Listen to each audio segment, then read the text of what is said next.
अगर हम महिलाओं की बात करें तो महिलाओं को, लड़कियों को पैसे की बुनियादी शिक्षा नहीं दी जाती। नमस्कार। तो आज इस वीडियो के माध्यम से जितना भी मेरा 10-12 साल का एक्सपीरियंस है, हम लोगों से मिलते हैं, उनके माइंडसेट को स्टडी करते हैं कि पैसे के बारे में उसका कैसा बिहेवियर है। एंड उन सब के आधार पर हमने एक चीज़ पाई है कि पैसा पैसा नहीं है, एक माइंडसेट है। जैसे एक छोटे से उदाहरण से मैं आपको समझाना चाहूँगी कि आप एक धनी यानी जो गुड अर्निंग पर्सन है उसका वॉलेट बटुआ देखना, उसमें आपको सारे पैसे सही ढंग से सीक्वेंस में अरेंज किए हुए मिलेंगे। एंड कॉइन का अलग सेक्शन होगा एंड जो नोट होते हैं उनका अलग सेक्शन होगा। बड़ा नोट, फिर छोटा नोट, फिर छोटा नोट, सही ढंग से एकदम साफ सुथरे उसके वॉलेट में पैसे मिलेंगे। लेकिन वहीं एक यदि कोई दिहाड़ी मजदूरी करता है उस व्यक्ति का आप वॉलेट देखना, उसके बटुए में आपको सारे पैसे उथल पुथल मिलेंगे। कोई फोल्डिंग है, कोई आगे है, पीछे है, कोई सीक्वेंस नहीं है, कोई सेक्शन नहीं है।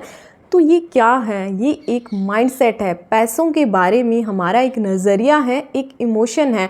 एंड महिलाओं का तो और भी बुरा हाल है। जैसे हम रोटी का रोल बनाते हैं उसी प्रकार से पैसे को ऐसे ऐसे करके रोल बना देते हैं। तो आज हम 21 बातों पर बात करेंगे जो आपको पैसे के बारे में एक सही नज़रिया देगी, क्लैरिटी देगी, माइंडसेट देगी। तो चलिए शुरू करते हैं। सबसे पहली चीज़, पैसा कोई गोल नहीं है, लक्ष्य नहीं है, न ही ये जीवन का अंतिम ध्येय है। पैसा क्या है? पैसा एक साधन है, टूल है जो हमारी जीवन की महत्वपूर्ण चीज़ें, आवश्यक चीज़ों को खरीदने में हेल्प करता है। एंड बहुत सारे ऐसे व्यक्ति हैं जो इसे अपने जीवन का लक्ष्य मान लेते हैं, जो कि गलत है। दूसरी चीज़, पैसे का यूज़ महंगी गाड़ी, आलीशान घर, महंगे कपड़े, महंगे जूते खरीदना कतई नहीं है। पैसे का सही उपयोग 4 चीज़ों में सम्मिलित है। पहला, समय, यानी पैसा आपके समय को बचाता है, आपकी मेहनत को, आपके एफर्ट को बचाता है। जैसे हम पीछे हिस्ट्री में जाएं तो पहले घरों में जो मसाले आते थे उनकी हाथों से पिसाई की जाती थी, बहुत समय, बहुत मेहनत लगता था। लेकिन जैसे पैसा आया, टेक्नोलॉजी आई, तो इन दोनों का ऐसा मिक्सचर बना कि ग्राइंडर आ गया। अब आप ग्राइंडर के द्वारा जो घंटों का काम था वो चंद मिनटों में कर सकते हो। किसकी वजह से? पैसा एंड टेक्नोलॉजी। तो पैसे ने आपका समय बचाया है, आपकी मेहनत बचाई है। दूसरा चीज़, पैसे का यूज़ आता है अनुभव। अगर आपने फेयरली पैसा कमाया है तो सबसे पहले आप लर्निंग करते हो, देन आप अर्निंग करते हो। तो पैसा आपको अनुभव देता है, ज्ञान देता है, अवेयरनेस देता है। तीसरी चीज़, स्वास्थ्य, यानी यदि आपके पास पैसा है तो आप खुदा न खास्ता आपके स्वास्थ्य के साथ कुछ होता है तो आप उसका कुछ इलाज करवा सकते हो। अदरवाइज़ आपके अंदर वो सफरिंग है, जो पेन है, उसके साथ आपको अपना जीवन है व्यतीत करना पड़ेगा। आपके पास यदि पैसा नहीं है तो आप अपना जो स्वास्थ्य ठीक करने के ऑप्शन है वो गंवा देते हो। चौथी चीज़, पैसे का यूज़ क्या आती है कि यह हमारी जो क्यूरियोसिटी है उसे अंतिम पड़ाव पर लेकर जाता है। जैसे हम एग्जाम्पल लेते हैं आर्किमिडीज का, तो उन्होंने उत्प्लावन यानी लॉ ऑफ बॉयंसी दिया था। तो वो आज से लगभग 2200 साल पहले बाथटब में नहा रहे थे। आज से 2200 साल पहले उनके घर नहाने के लिए एक बड़ा आलीशान टब था। लेकिन क्या सभी घरों में आज ये चीज़ मौजूद है? बहुत कम, यानी 5-10% घर ऐसे होंगे टब हैं उनके पास। अधिकतर लोग बाल्टियों के माध्यम से पानी से नहाते हैं। तो ये सोचने की बात है। एंड दूसरा, इसमें क्या फैक्टर इंक्लूड होता है कि उस व्यक्ति ने रिलैक्स मूड में ये सारी चीज़ें सोची कि कैसे उसके हाथ में साबुन है, बाहर है तो उसे वेट ज़्यादा लग रहा है, जैसे पानी के अंदर गई कम, वापस निकली हैवी लगी, जहाँ तक पानी था वहाँ हल्की लगी। तो ये सारी चीज़ें क्या एक नॉर्मल, एक मिडिल क्लास व्यक्ति सोच सकता है? वो जब नहाता है तो उसके पास लिमिटेड टाइम होता है, 5 या 10 मिनट। उसमें भी वो अपने काम के बारे में सोच रहा होता है, बच्चों की पढ़ाई कैसे चलेगी, एजुकेशन, कैसे घर का खर्चा मैनेज करेंगे, ऑफिस में बॉस ने क्या क्या काम दिए हैं, कंप्लीट हुए हैं, नहीं हुए हैं, वापस आऊँगा, क्या क्या काम करने हैं, मार्केट से कोई सामान लेके आना है, ये करना है, वो करना है, हज़ारों काम रहते हैं। लेकिन वो व्यक्ति शांत था, मतलब उसके सारे काम सही समय पर, वित्तीय स्थिति मजबूत होने के कारण वो सारे हो रहे थे। तो यदि आपके पास पैसा है तो आपके अंदर कुछ जानने की इच्छा है तो आप उसे अंतिम पड़ाव तक लेकर जा सकते हो, अदरवाइज आपको आपकी सारी इच्छाएं माननी पड़ेगी। तीसरी चीज़, जो हमारा पैसा एंड मानसिक शांति है, दोनों अलग चीज़ें हैं लेकिन एक दूसरे के साथ बहुत गहनता से जुड़ी हुई है। कैसे? जैसे हम एग्जाम्पल लेते हैं रोटी एंड सब्ज़ी का। रोटी और सब्ज़ी दोनों अलग चीज़ें हैं लेकिन जब दोनों एक दूसरे के साथ मिलती हैं तो वो खाना बन जाता है। उसी प्रकार से हमारा पैसा एंड मानसिक शांति है। आप न तो रोटी को अकेला खा सकते हो लगातार एंड न ही आप सब्ज़ी को अकेला खा सकते हो, लेकिन जब दोनों मिलते हैं तो वो हमारा एक स्वादिष्ट भोजन बन जाता है। तो उसी प्रकार से पैसा एंड हमारी मानसिक शांति दोनों अलग हैं लेकिन दोनों एक दूसरे के साथ बहुत गहराई से जुड़ी हुई है। चौथी चीज़, शादी के बाद जब महिला माँ बनती है तो एकदम से उसका जीवन चेंज हो जाता है।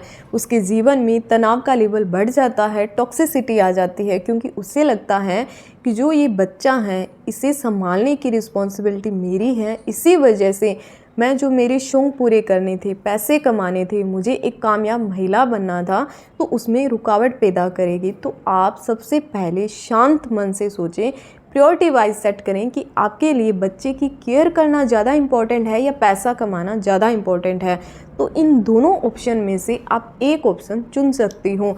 अगर आपका जो परिवार है, आपके जो हस्बैंड है आपको बढ़िया सपोर्ट करते हैं बच्चे की केयरिंग में, आपकी खुद की संभाल करने में, घर के कामकाजों में, तो आप इन दोनों ऑप्शन को साथ चुन सकते हो। अदरवाइज़ आप जब आपका बच्चा इंडिपेंडेंट हो जाता है यानी 8-10 साल का अपनी जो बायोलॉजिकल वर्क है खुद से करने लग जाता है, खुद की चीज़ें, खुद का बैग पैक करना, खुद का जो होमवर्क है खुद से करना शुरू कर देता है, तो आप अपनी जो पैसे कमाने की जर्नी थी उसे आप कंटिन्यू कर सकते हो। अदरवाइज़ आप अपने सबसे पहले अपने बच्चे को इम्पोर्टेंस दें। पांचवी चीज़ जो अक्सर हम महिलाएं करती हैं, सारा ठीकरा अपने हस्बैंड के सर फोड़ दो।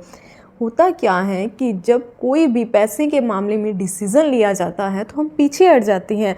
कोई रियल एस्टेट में इन्वेस्टमेंट करनी है, स्टॉक मार्केट में, डेट फंड में इन्वेस्टमेंट करना है, इनवॉइस डिस्काउंटिंग में इन्वेस्टमेंट करना है, सिल्वर गोल्ड किसी में भी इन्वेस्टमेंट करना है, तब हम पीछे खिसक जाती हैं क्योंकि हमें वो बुनियादी शिक्षा है किसी ने दी नहीं, किसी ने समझाया नहीं, उस वजह से हम कदम पीछे हटा लिए। अब जब कोई भी निर्णय तो लिया जाएगा, उसका परिणाम आता है, सही आ गया तो ठीक है, अदरवाइज़ हस्बैंड को कहते हैं कि मुझे तो पहले से पता था, ऐसे नहीं ऐसे करना था, उसने ऐसे किया, उसकी इतनी ग्रोथ होगी, आपका कुछ नहीं बना। तो ये सारी चीज़ें पहले आपने अपने पति के साथ सहज भाव से विचार विमर्श करके समझनी है। अपना जो डिसीज़न है, निर्णय है, आपने देना है। छठी बात क्या है कि जिसका पैसा होता है यानी जिसकी ओनरशिप होती है उसका डिसीज़न डोमिनेट करेगा, चाहे वो पति है, पत्नी है, सास है, ससुर है। देखिए, जिसकी प्रॉपर्टी है उसका ही डिसीज़न है, उसे अहमियत दी जाएगी, लेकिन जिसकी भी प्रॉपर्टी है, जितने भी हमारे परिवार के सदस्य हैं, उन सारों का उस प्रॉपर्टी पर हक है। तो सभी परिवार वालों का उस प्रॉपर्टी के अंदर जो भी डिसीज़न, निर्णय लिया जा रहा है, उसके अंदर थोड़ा थोड़ा अपनी जो लर्निंग है उसके अनुसार अपनी राय देने का, विचार विमर्श करने का उतना अधिकार है।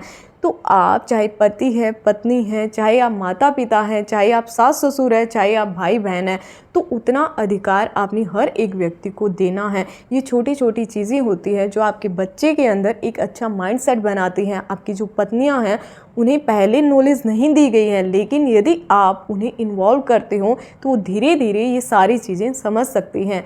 सातवीं बात, अगर मैं मेरे पैसे को सही ढंग से ट्रैक नहीं कर सकती तो मैं सही ढंग से सेविंग एंड इन्वेस्टमेंट भी नहीं कर सकती। आप चाहते हो कि मेरे पास बहुत सारी सेविंग्स हो, बहुत सारी इन्वेस्टमेंट हो, मेरा बड़ा सारा पोर्टफोलियो हो, रियल एस्टेट में कोई इन्वेस्टमेंट हो, मेरे पास सोना चांदी सब कुछ हो, लेकिन इन सबसे पहले आपको जो पैसे की सही ढंग से समझ होनी चाहिए। आपको आपका पैसा ट्रैक करना आना चाहिए कि आपका पैसा आखिर जा कहाँ रहा है।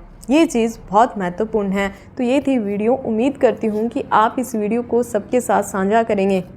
यदि कोई पुरुष इस वीडियो को देख रहे हैं तो आप अपने बच्चों के साथ, आप अपने परिवार की माताओं, बहनों एंड पत्नी के साथ इस वीडियो को ज़रूर साझा करें, क्योंकि उम्मीद है कि सारी चीज़ें बहुत छोटी छोटी लगती हैं लेकिन छोटी छोटी चीज़ें बड़ी बन जाती हैं। एंड ये जो वित्तीय स्थिति है किसी भी व्यक्ति की मजबूरी न बने, उसके लिए ये वीडियो बनाई गई है। तो चलिए मिलते हैं किसी नेक्स्ट वीडियो में, तब तक धन्यवाद।